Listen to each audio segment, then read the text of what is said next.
Hola, en la lección anterior ya vimos qué es lo que ocurre cuando un material aislante o dieléctrico se expone a un campo eléctrico no muy intenso. Si tenemos un dieléctrico, pensemos en un trozo de papel, de madera, de vidrio o simplemente una muestra de aire, por ejemplo.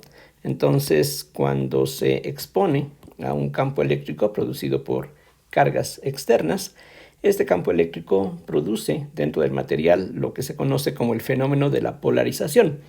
Y el resultado neto es que dentro del material podemos imaginar una enorme cantidad de dipolos que se van a formar o se van a orientar a lo largo del campo. Y aquí cuando hablamos de muchos dipolos queremos decir del orden de 10 a la 20, 10 a la 23 típicamente, si estamos hablando de un trozo macroscópico de este material.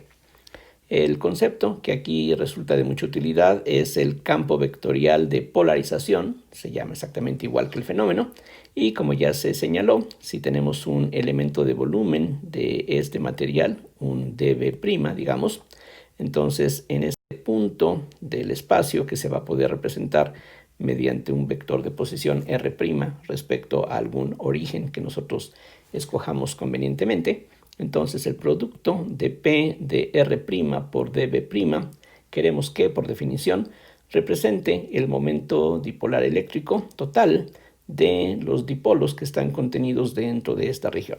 Por lo tanto, en cualquier punto del espacio, particularmente en los puntos afuera de este material, vamos a tener que el potencial electrostático producido solamente por el material que está aquí polarizado. Es decir, aquí la idea es que vamos a tener, como siempre, la presencia del principio de superposición se va a poder aplicar de tal forma que el campo o el potencial que tenemos en cualquier lugar va a ser la superposición, la suma simplemente de lo que corresponde a una suma vectorial si estamos hablando del campo eléctrico o una suma de escalares si estamos hablando del potencial simplemente. Entonces, en este punto vamos a ver los efectos de cualquier fuente que esté produciendo, por ejemplo, este campo, y a eso se le va a agregar el potencial producido por esta polarización. Aquí estamos hablando simplemente de esa contribución. Aquí voy a llamarle phi pol para que quede claro que nos estamos refiriendo solamente al potencial producido por esta polarización que se ha generado dentro de este material. Entonces decía, esto es 1 sobre 4 pi epsilon 0 y justamente pensando en el principio de superposición, superponemos los efectos de todos estos dipolos, es decir, nos fijamos en el producto de P de R' dB' por el vector R menos R', producto punto, entre la norma de R menos R' al cubo, utilizando el resultado que ya se obtuvo previamente para el potencial de un dipolo puntual. Aquí simplemente pensamos en que cada uno de estos elementos de volumen se puede tratar como si fuera un dipolo puntual cuyo momento precisamente está dado por esta expresión. Eso es lo que estamos aquí empleando. Y el resultado muy importante que vimos en la sesión anterior es que, utilizando algunas operaciones del cálculo vectorial, eso se puede escribir como 1 sobre 4 pi epsilon 0, que multiplica a una integral de menos la divergencia con respecto a las variables primadas de la P entre R menos R' dB' sobre B. Aquí B se supone que es la región donde existe esta polarización, más la integral sobre S. S es la frontera de esta región. Y aquí lo que aparece es P de R' punto N entre R menos R', diferencial de área. Eso entonces nos permite identificar a estas expresiones que aparecen en los numeradores como si fueran una carga equivalente. Es decir, la idea entonces es que este objeto que se encuentra polarizado internamente, quizá debido a un campo externo, produce exactamente el mismo efecto que si tuviéramos la misma región del espacio. Imagínense que esta fuera la misma región, pero ahora en lugar de tener dipolos, lo que vamos a suponer es que tenemos cargas en el interior de esta región y posiblemente cargas en la superficie de esta región, precisamente dadas por las expresiones que aquí resultaron. Es decir, aquí dentro tendríamos una cierta densidad de carga de polarización que va a depender del punto en que nos estemos fijando, y esto se va a calcular como menos nabla prima de P de R prima, y en la superficie vamos a tener una cierta densidad superficial de polarización también, que va a estar definida solamente en los puntos de la superficie y se va a poder calcular como el producto punto de la P en esos puntos por el vector unitario normal a la superficie que apunta hacia afuera. Entonces, insisto, este resultado es muy interesante. El efecto de esta colección de dipolos es exactamente el mismo a que si tuviéramos en lugar de estos dipolos ciertas distribuciones de carga, de volumen y de superficie, que se van a determinar así. Y esto pues no es simplemente cosa de definición, sino que es lo que uno encuentra al realizar las operaciones que vimos en la sesión pasada, en donde se utilizó, como es costumbre, el teorema de la divergencia para llegar a esta expresión.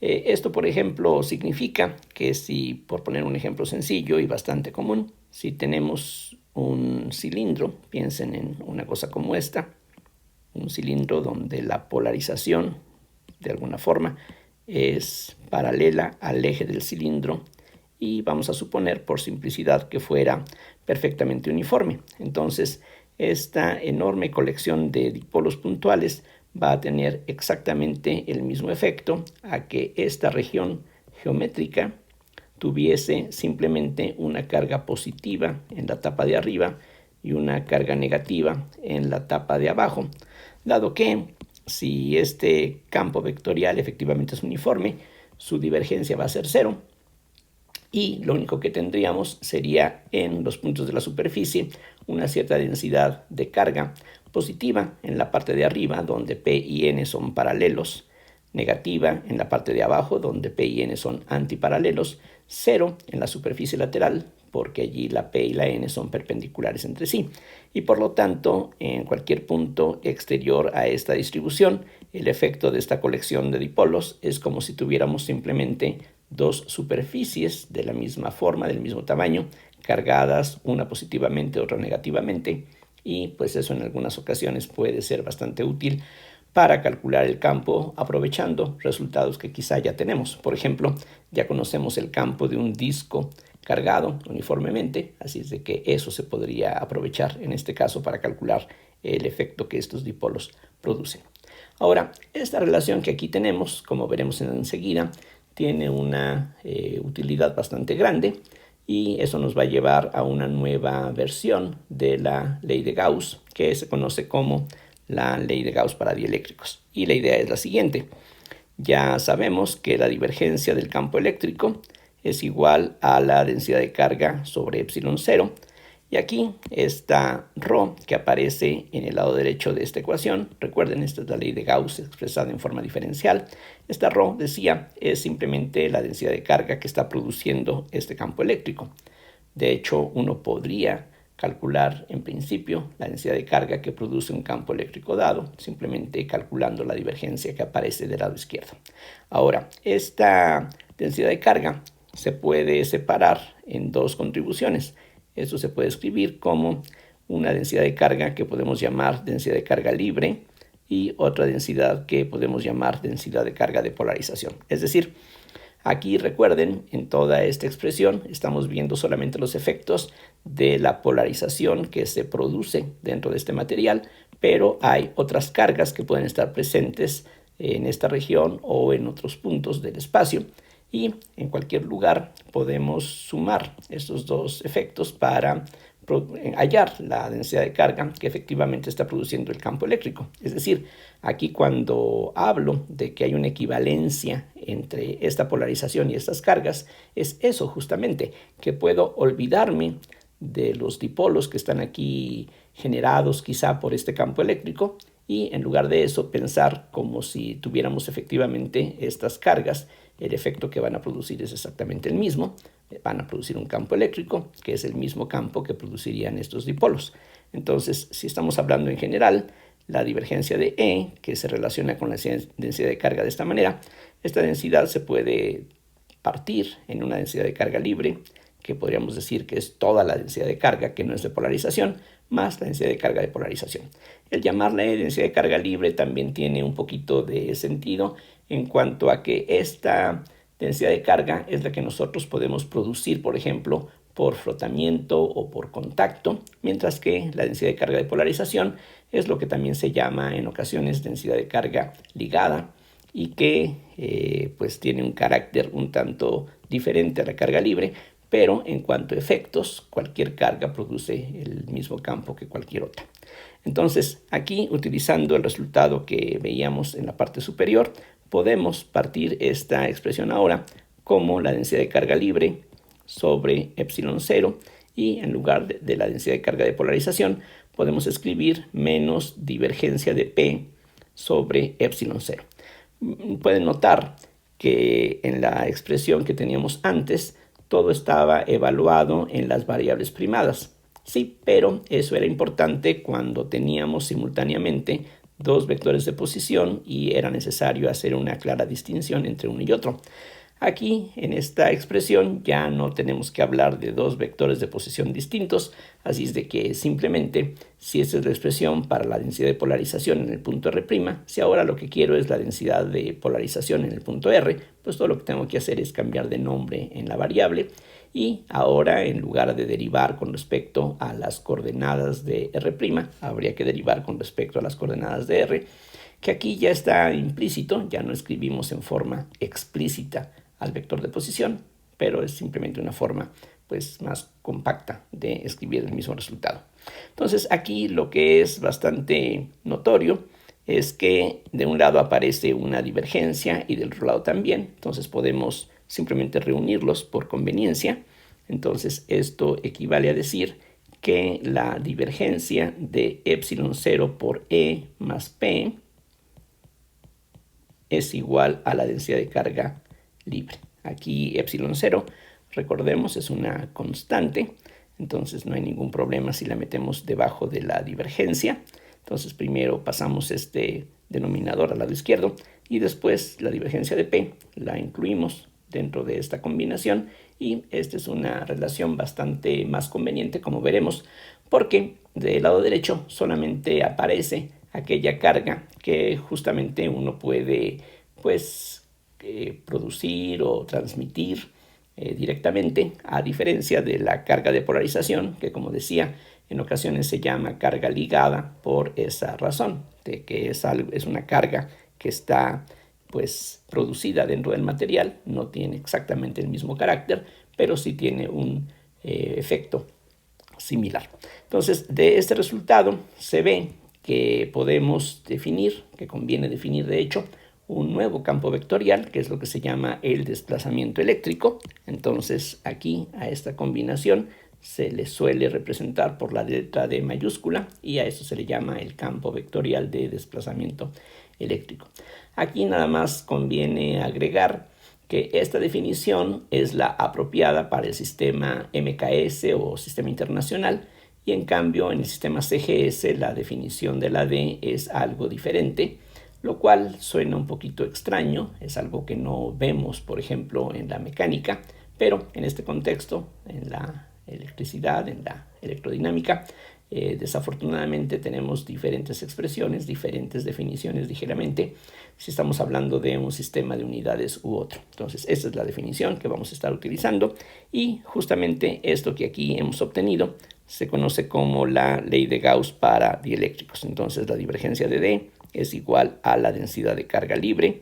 Esta sería la expresión diferencial, y si utilizamos el teorema de la divergencia, esto equivale a que si nos fijamos en cualquier superficie cerrada, entonces el flujo de D a través de esa superficie, aquí, bueno, no nos hace daño tener un dibujo, tenemos una superficie cerrada arbitraria, D, como cualquier campo vectorial, va a poderse representar mediante sus líneas de campo. Entonces la integral de D punto de A es el flujo de D a través de la superficie, y esto va a ser igual a la carga libre encerrada.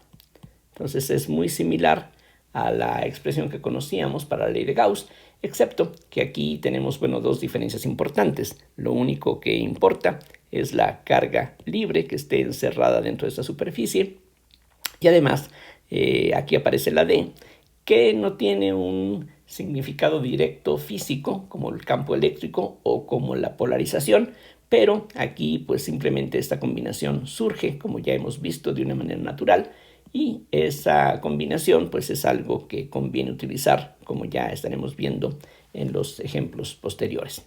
Ahora, aquí conviene hacer una pequeña aclaración que creo que es bastante pertinente. Vean que en esta expresión o en la expresión que teníamos arriba, solamente estamos tomando en cuenta la densidad de carga de polarización, la densidad volumétrica, esta ρ minúscula. En cambio, tal parece que nos estuviéramos olvidando de la densidad de carga superficial que aparece aquí. Bueno, de hecho no es así. Las expresiones que tenemos son ya algo que incluye a ambos tipos de carga. Y esto, pues decía, merece un poquito de comentario. Para comenzar, la idea es la siguiente. Si regresamos al dibujo que utilizamos previamente, aquí en esta integral que aparece arriba, la integración se haría en principio en toda aquella región en donde exista polarización. De hecho, si nos extendiéramos e integráramos aquí sobre una región del espacio más grande, el resultado sería exactamente el mismo, porque si este B incluye a la región toda donde se encuentra esta polarización, afuera de esa región la polarización sería simplemente cero. Ahí no hay momento dipolar, así es de que si queremos inclusive extender la integral a todo el espacio, no pasaría nada, simplemente suponiendo que esta es toda la polarización que existe en el universo, pues integrar sobre este volumen o en cualquier región más grande da exactamente el mismo resultado. Cuando aplicamos el teorema de Gauss, esta S, recuerden, es la frontera de esta región. Aquí, si estamos pensando que este volumen se limita a la región en donde existe polarización, entonces esta S sería precisamente la frontera de esa región. Y aquí, como dije antes, tiene mucho sentido el definir esta densidad de carga de polarización superficial que involucra al vector unitario normal, el cual solamente está definido en los puntos de la superficie, donde tiene sentido hablar de una dirección normal a la superficie misma. Pero, como decía, podemos nosotros extender la región de integración a todo el espacio, por ejemplo, y en este caso, al hacerlo, esta S se convierte en una superficie imaginaria, ya no sería la frontera del material polarizado, sino que esta S pues sería simplemente, matemáticamente hablando, pues la superficie de la región en la que estamos interesados. Y en ese caso, bueno, aunque sea una superficie imaginaria, en esa superficie existe una dirección normal, pero vean que en esta situación la P sería cero, así es de que podemos olvidarnos de esta contribución y en ese sentido podríamos decir que todo está contenido en esta primera parte. La pregunta es, ¿cómo es posible que esta carga que está aquí presente, pues físicamente pues tiene un cierto efecto, aquí ya lo dijimos, ¿cómo es posible que podamos olvidarnos de ella? Bueno, la respuesta es esta, que por ejemplo, en el caso que aquí mencionaba más abajo, en donde tenemos una polarización dentro de este cilindro, aquí por ejemplo, lo que estaríamos suponiendo normalmente es que esa polarización tiene un cambio repentino de ser algo diferente de cero dentro de esta región, se vuelve cero afuera de ella. Entonces ese cambio súbito, de hecho, corresponde a una delta de Dirac. Aquí, bueno, conviene tratar esto con un poquito más de detalle. Aquí, para hacer las cosas concretas, vamos a imaginar una cosa como esta. Piensen ustedes que el cilindro que mencionaba ahí antes tiene esta forma. Estamos aquí colocando precisamente el origen en un punto de la frontera en donde la polarización pasa de ser algo diferente de cero a ser algo igual a cero para zetas positivos. La gráfica de la componente Z de la polarización sería una cosa como esto que ahora aquí presento. Tendría un cierto valor, aquí en el eje vertical estaríamos hablando de la componente Z de la polarización. Entonces vamos aquí a pensar que la polarización esté hacia arriba, entonces tiene una componente positiva. Vamos a imaginar que fuera algo constante, como dije antes. Y lo que ocurriría en este caso es que de una manera repentina esa polarización se vuelve cero y en todo el exterior la polarización vale cero. Entonces vean ustedes que la derivada de esta función vale cero antes y después de cruzar esta frontera, pero exactamente aquí en el origen, en z igual a 0, hay problemas.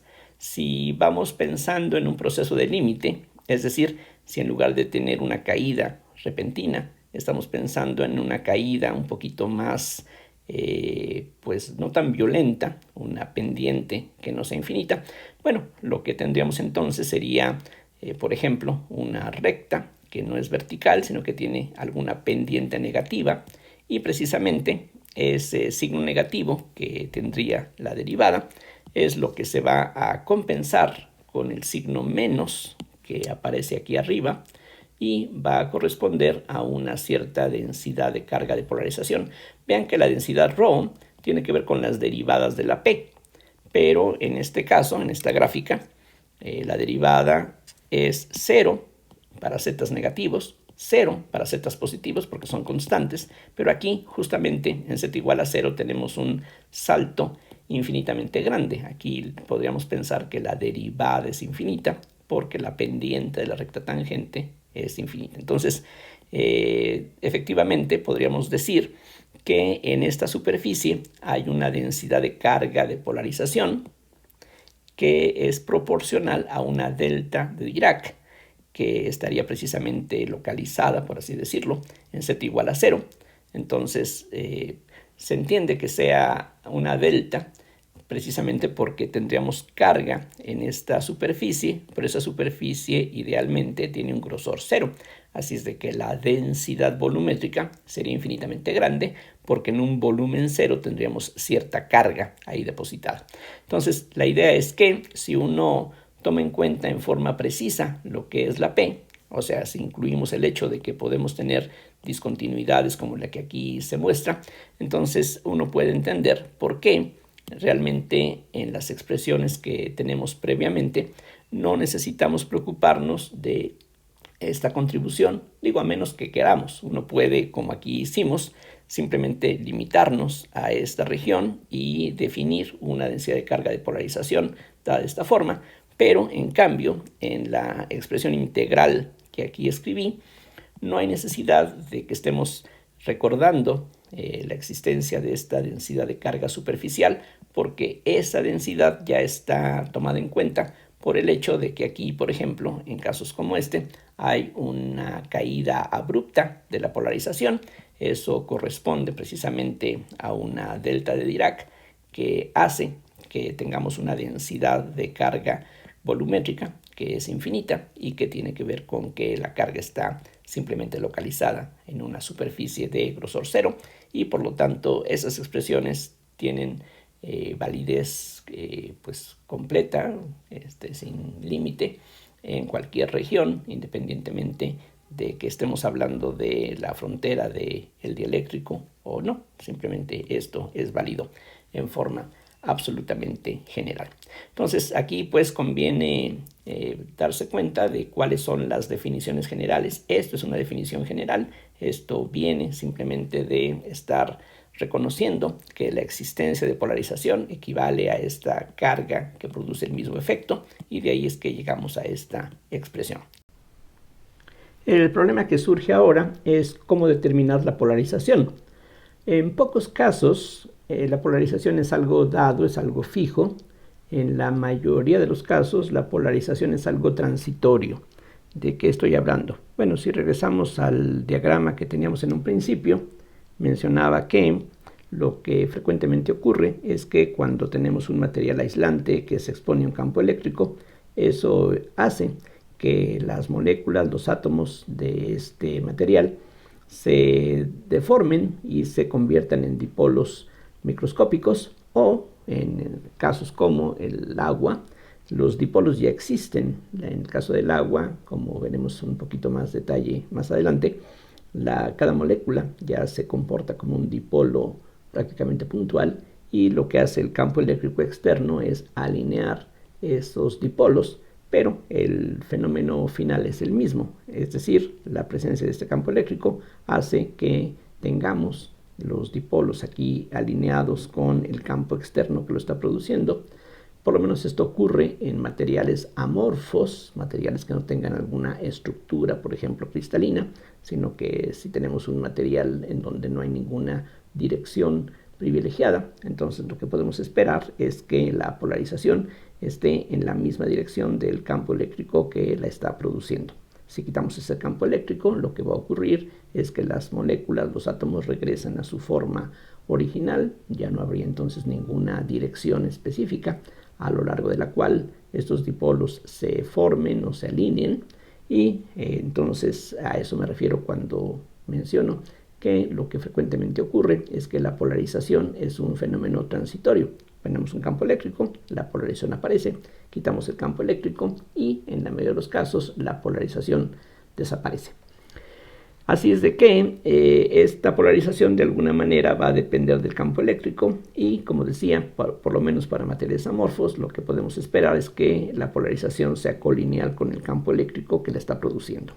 Afortunadamente ocurre que mientras estemos hablando de campos que no sean extremadamente intensos, la polarización se puede expresar como un múltiplo del campo eléctrico. Esa es la relación que empíricamente se puede establecer, y también se pueden dar modelos sobre el comportamiento atómico molecular que llevan exactamente a una relación de este tipo.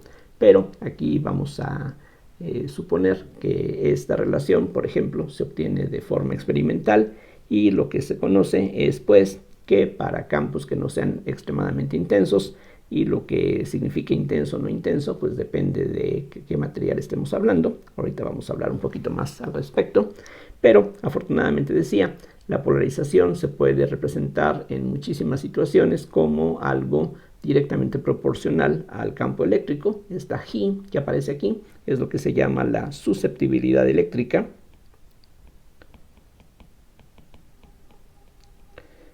y en algunos casos convendría ponerle un subíndice E para recalcar que se trata justamente de esta susceptibilidad.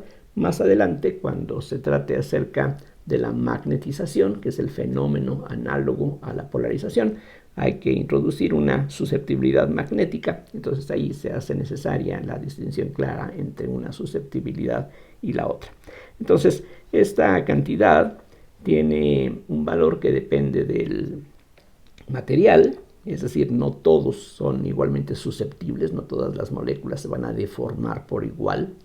Entonces aquí pues lo que es un hecho afortunado es que tenemos esta relación bastante sencilla, y eso entonces implica que también para el desplazamiento eléctrico vamos a tener una relación bastante conveniente. Recordemos que la D por definición es epsilon 0 por E más P. Entonces noten la diferencia. Esto que está aquí abajo es una definición absolutamente general, mientras que esto que está aquí arriba es una relación que se satisface de una manera aproximada en la mayoría de los materiales. Es algo, digamos, como comparar la ley de Hooke, que es válida para muchos materiales elásticos dentro de ciertos límites, y en cambio la segunda ley de Newton se supone que tiene una validez general. Entonces aquí estamos hablando de cosas un tanto similares. Esto es algo general, esto es algo que se cumple como una aproximación que se establece normalmente de manera empírica, y precisamente a partir de experimentos es que esta susceptibilidad se va a poder determinar. Entonces la D, que está definida así en forma general, se reduce a esto que ahora expreso de esta manera. Tendríamos epsilon 0 más G por E, simplemente sustituyendo la P como G por E. Y a esta combinación conviene darle un símbolo propio, que es la epsilon, Entonces, mientras que la epsilon 0, como quizá ustedes ya saben, se le conoce como la permitividad del vacío, esta epsilon es la permitividad del material en cuestión del que estemos aquí pensando. Todavía esta epsilon a su vez se suele expresar como el producto de una K mayúscula por epsilon 0 por E. Una ventaja de la K es que es una cantidad adimensional y se conoce como la constante dieléctrica. Entonces esta K es la constante dieléctrica y por el hecho de ser adimensional, pues su valor pues obviamente no depende del sistema de unidades que estemos empleando. Por ejemplo, para el agua, y este es un valor que conviene conocer, la K es aproximadamente 80, que tiene que ver con, como mencionaba hace unos minutos, con el hecho de que las moléculas de agua ya están formándose, tienen una estructura, una forma geométrica que las hace comportarse como dipolos eléctricos. La molécula de agua no es una molécula lineal, sino que es algo parecido a un triángulo. Entonces las cargas están más orientadas, más agrupadas de un lado, las cargas negativas, las cargas positivas del otro lado. Tenemos dos átomos de hidrógeno, un átomo de oxígeno, y la carga negativa está más cercana al núcleo del oxígeno y la carga positiva correspondería a los núcleos de los átomos de hidrógeno, y eso es lo que hace el hecho de que la molécula no sea lineal, que hace que la molécula de agua pues se comporte como un dipolo permanente, y eso le da al agua ciertas propiedades bastante especiales, como por ejemplo sus posibilidades para disolver una gran cantidad de compuestos. Entonces, regresando al punto aquí de interés más general, lo que tendríamos es que en el caso del agua, la constante dieléctrica es relativamente grande, justamente por el hecho de que los dipolos ahí ya están formados permanentemente, y lo único que hace un campo eléctrico externo es orientar estos dipolos, mientras que en el caso de otros materiales, por ejemplo pensemos en madera, en papel, cosas así, pues el valor que típicamente tiene es, por ejemplo, para el papel, que obviamente aquí pues es un valor aproximado porque el papel no es un elemento químico, es un material que pues tiene diferentes composiciones, como sabemos, pero aquí nada más para tener una idea general podemos pensar en más o menos valores que oscilan entre 2 y quizá un poquito más cercano a 8, más o menos ese sería el rango de valores que podríamos tener. En el caso del aire, en condiciones normales, la K es aproximadamente 1.00059 aproximadamente, esto para una atmósfera, que bueno, muestra que el aire también se va a poder polarizar muy ligeramente, porque una atmósfera significa una densidad bastante pequeña, pero pues aquí pues estos valores conviene tenerlos en mente. Casi podríamos pensar que el agua es un caso extremo. Generalmente para la mayoría de los materiales con los que tratamos, la constante dieléctrica pues anda entre 1 y 10 más o menos. Eso sería lo que conviene tomar en cuenta. Entonces, en resumen de esta parte, la D está definida de esta forma de manera general, solamente para campos no muy intensos. La polarización es directamente proporcional al campo eléctrico a través de una cantidad que depende de un material a otro. Aquí lo vemos reflejado en el valor de la K. Si uno conoce la K, se puede calcular la susceptibilidad o la permitividad. Vamos a ver un ejemplo muy sencillo, bastante común, para ilustrar cuál es el efecto de tener cargas no en el vacío, sino en presencia de algún medio, en este caso no conductor. Entonces, el ejemplo típico consiste en lo siguiente. Vamos a considerar una carga Q que está rodeada de algún fluido, puede ser agua, por ejemplo, o aire simplemente. Aquí, antes de continuar, es conveniente hacer un comentario que, de nuevo, creo que sería bastante oportuno. El agua, para que sea un material aislante, tiene que ser un agua pura, sin sales disueltas. En el momento que hay sal disuelta en el agua se vuelve conductora, que es pues lo que ocurre en la mayoría de las situaciones. El agua que encontramos en la naturaleza pues no es precisamente agua pura, y pues lo común es que va a tener sales disueltas, y eso la vuelve conductora. Aquí, cuando hablamos de agua que se comporta como un material dieléctrico con esta constante dieléctrica así de grande, estamos pensando en agua pura. Bien, regreso entonces al punto que estaba aquí mencionando. Vamos a suponer que tenemos una carga inmersa en agua pura o rodada de aire, cualquier cosa de esas. Entonces, lo que queremos hacer es algo muy sencillo. Queremos determinar cuál sería la intensidad del campo eléctrico a una cierta distancia R de esta carga puntual. Entonces, aquí en este punto queremos determinar qué intensidad tiene el campo eléctrico. Entonces, para eso, regresando a lo que veíamos en lecciones anteriores cuando vimos algunas aplicaciones de la ley de Gauss, se ve que una superficie que conviene utilizar para calcular el campo eléctrico pues es justamente una esfera que tenga este radio R centrada en esta carga. Entonces, imagínense que esto fuera una esfera de radio R centrada en la carga Q. Entonces vamos a poder aplicar la relación que más arriba teníamos, esto que aquí aparece, la ley de Gauss para dieléctricos. Entonces, la integral de D, punto de A, sobre la superficie de esta esfera imaginaria, en este caso, tiene que ser igual a la carga real, la carga libre, la carga verdadera, tiene varios nombres, que se encuentra ahí encerrada, y esa es simplemente la carga Q. Vean que, a diferencia de la ley de Gauss que habíamos obtenido originalmente de la ley de Coulomb, en donde veíamos que el flujo del campo eléctrico es la carga encerrada sobre epsilon 0, aquí la epsilon 0 está absorbida en la definición de la D.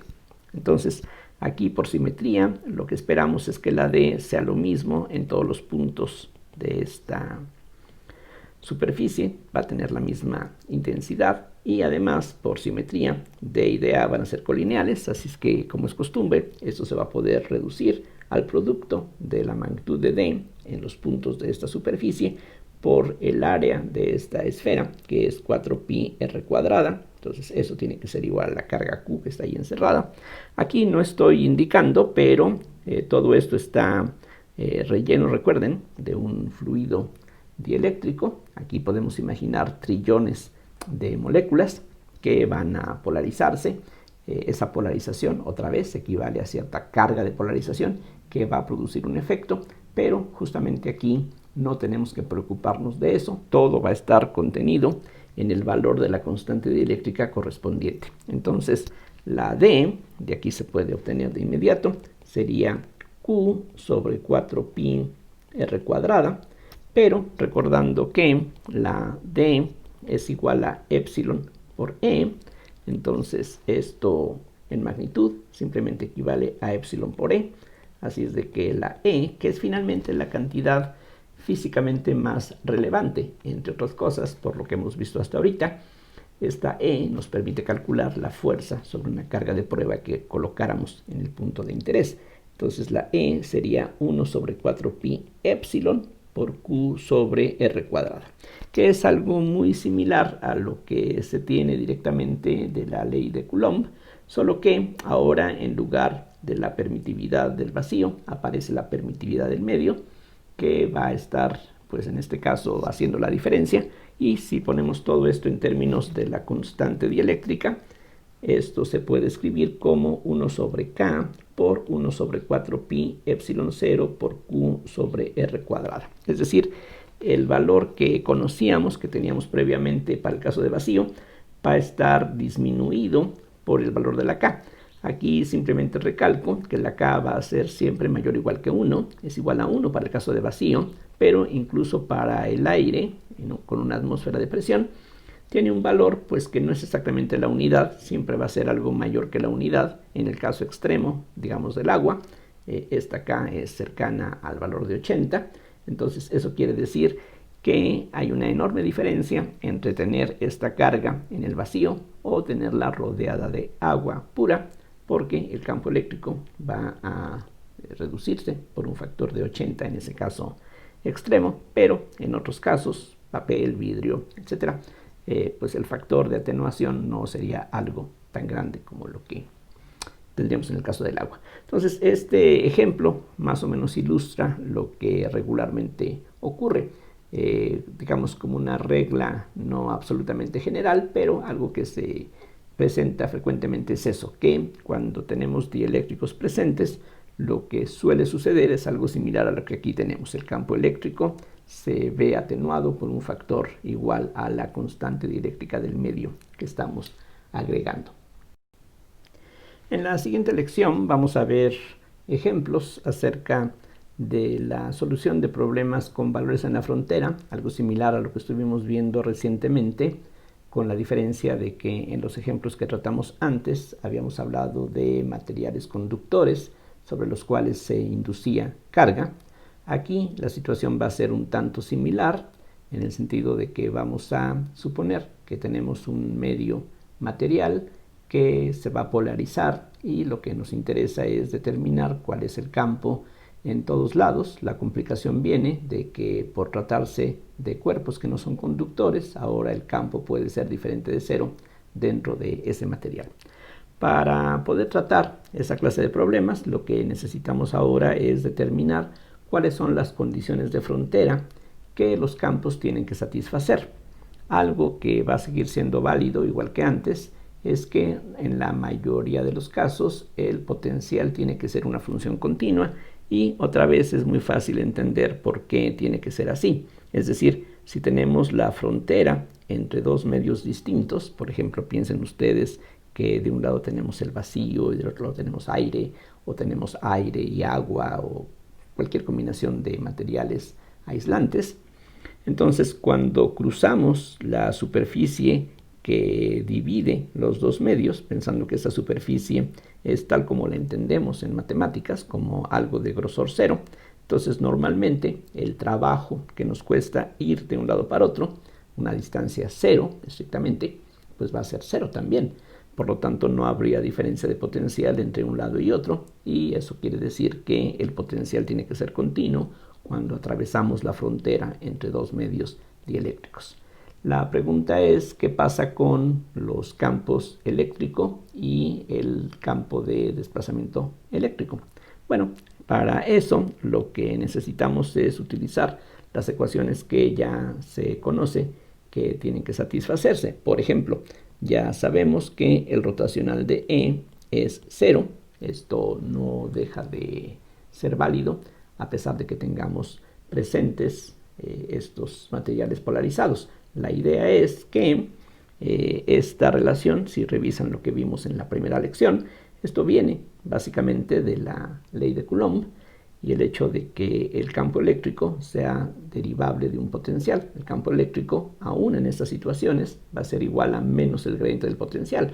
De hecho, si revisan lo que teníamos al principio de esta lección, seguíamos hablando del potencial. El potencial sigue siendo útil porque a partir de él obtenemos el campo eléctrico, el rotacional de E sigue siendo 0, y ahora lo que hacemos es utilizar el teorema de Stokes aplicado pues para esta relación y considerando una curva que se escoge algo de esta forma. Imagínense ustedes un rectángulo que, es decir, esto es una curva que, por ejemplo, recorremos en esta dirección.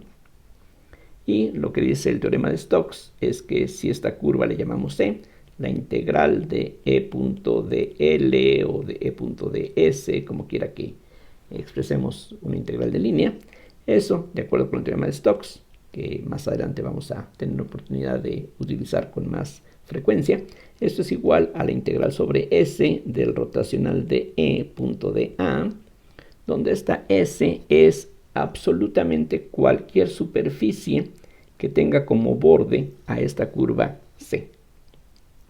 Aquí, como no estamos hablando necesariamente de curvas planas, esta superficie no tiene que ser este rectángulo plano que aquí vemos en la figura, sino que esta superficie S podría ser algo abultado que simplemente tenga esta frontera.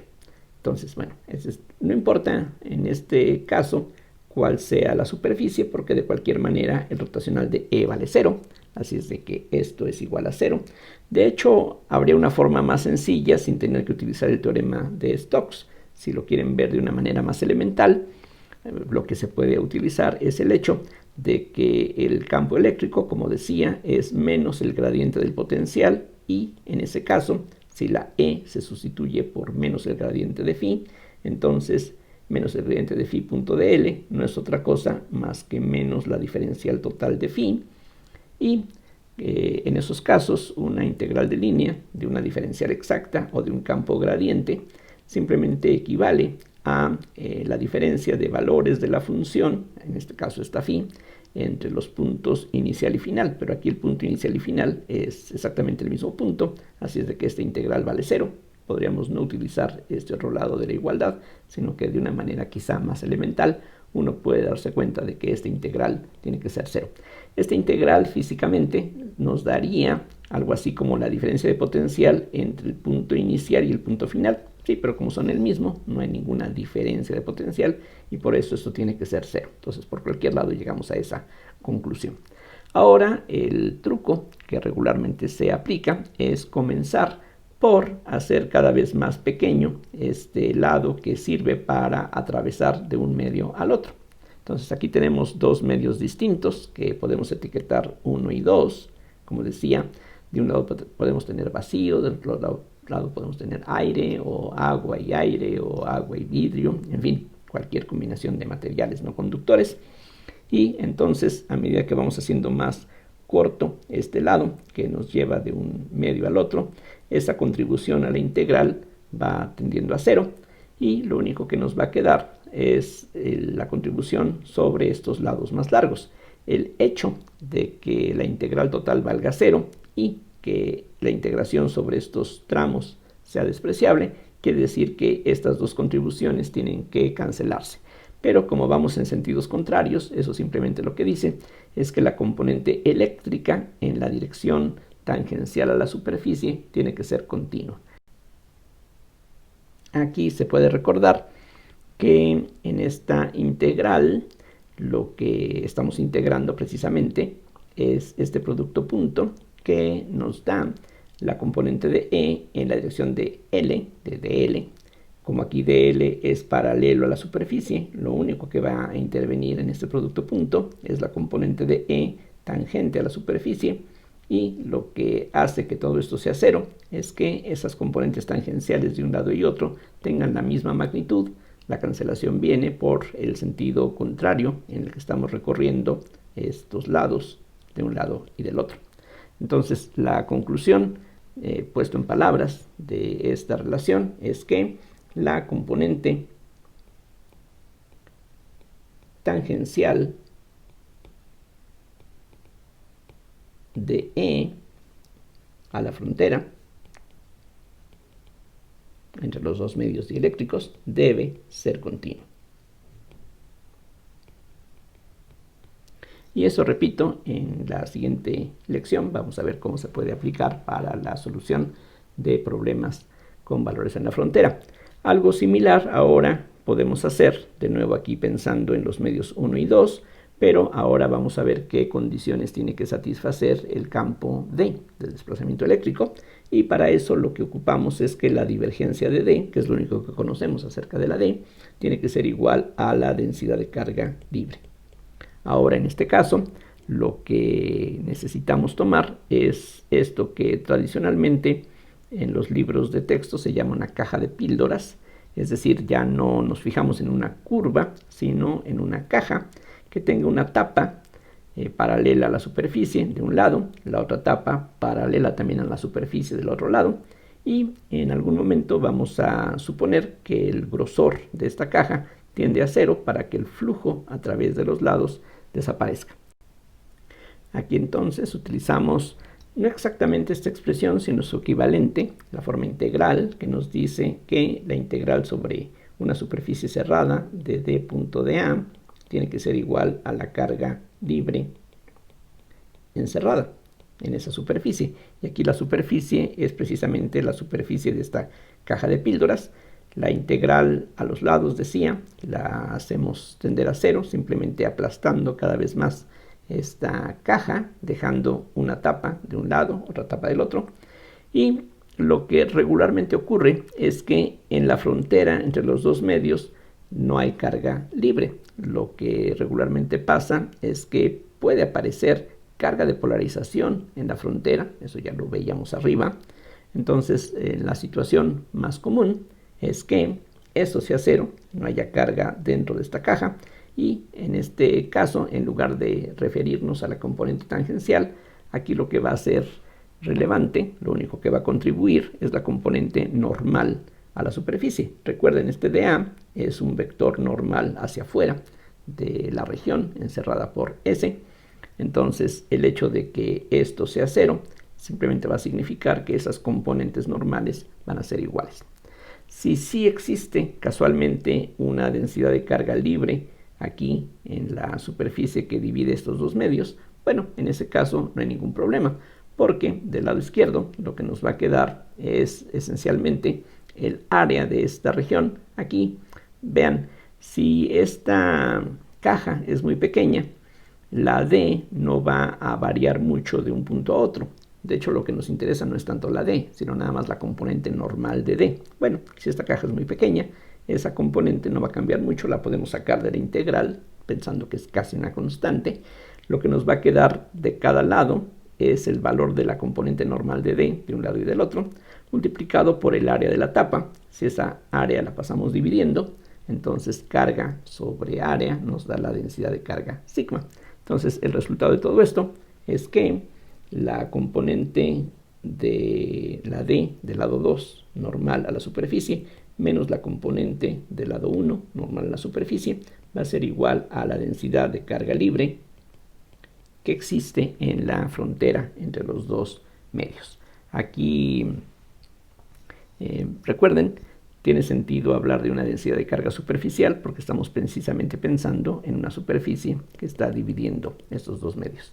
Como decía, la situación más común es que no haya carga libre aquí depositada sobre la frontera, así es de que esto regularmente sería 0, y la condición entonces se reduce a que la componente normal de D sea continua. Pero ya veremos algunos ejemplos de las aplicaciones de estas condiciones en la siguiente lección. Por ahora esto es todo. Muchísimas gracias por su atención y hasta la próxima.